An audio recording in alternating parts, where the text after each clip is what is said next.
नीतीश कुमार इन दिनों विपक्षी गठबंधन से थोड़ा नाराज से चल रही हैं क्योंकि सभी पार्टियां तो 5 राज्यों के विधानसभा चुनाव में जुट गई, लेकिन किसी को लोकसभा चुनाव की फिक्र नहीं।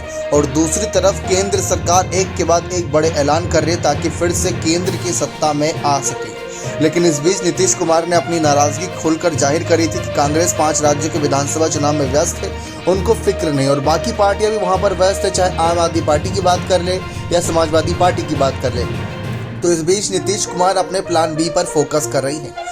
अब गौर करें उनका प्लान बी क्या ही हो सकता है। प्लान बी में अगर देखा जाए तो उन्होंने एक राष्ट्रीय पार्टी का साथ देने की सोची, वो थी कांग्रेस पार्टी।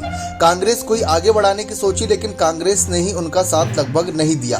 हर बैठक में शामिल तो हुए, लेकिन अब उनकी बैठकें बंद हो गई, अब उनके फैसले लेना बंद हो गए।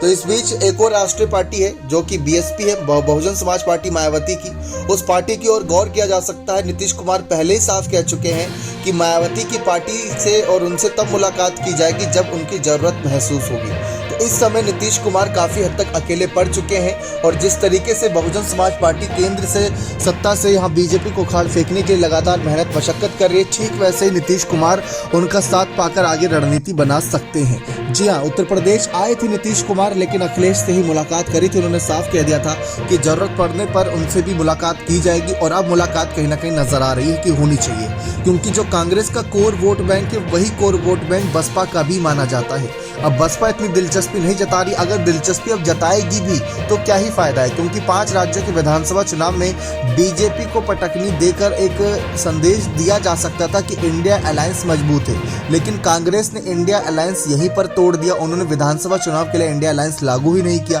तो मायावती कहीं ना कहीं एक तरफ अकेले चुनाव लड़ रही हैं और उन्होंने साफ कह दिया है कि अगर आपको दिल्ली की सत्ता तक पहुंचना है तो आपको उत्तर प्रदेश जीतना जरूरी है। और ये बात नीतीश भी भली बात ही जानते हैं और अखिलेश ने साफ कह दिया कि 65 सीटों पर वो अकेले चुनाव लड़ेंगे। तो कैसे मान लें नीतीश कुमार कि उनका साथ मिलेगा?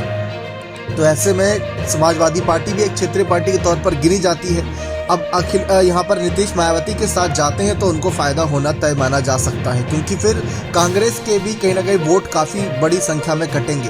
कांग्रेस के वोट काटकर अगर देखा जाए, जो 2 बड़ी पार्टी निकली हैं वो है एक बसपा और दूसरी ही आम आदमी पार्टी। दोनों ने ही कांग्रेस के वोट बैंक को लूट कर अपनी सरकार बनाई, अपनी सत्ता चलाई और अब भी सत्ता में बैठे वोट बैंक अपना मजबूत करे हुए हैं। तो जिस तरीके से हालात बने, नीतीश के सामने चुनौतियां हैं कि वे क्या देखें क्या नहीं, क्योंकि बीजेपी के साथ वापस जाना तो सवाल ही नहीं बनता कि एनडीए के साथ वापस चले जाएं, लेकिन नीतीश ये कुछ भी कर सकते हैं। तो इसीलिए हमने कहा कि ये नीतीश हैं, कुछ भी कर सकते हैं। तो प्लान बी भी इनका कोई ना कोई तैयार होगा ही।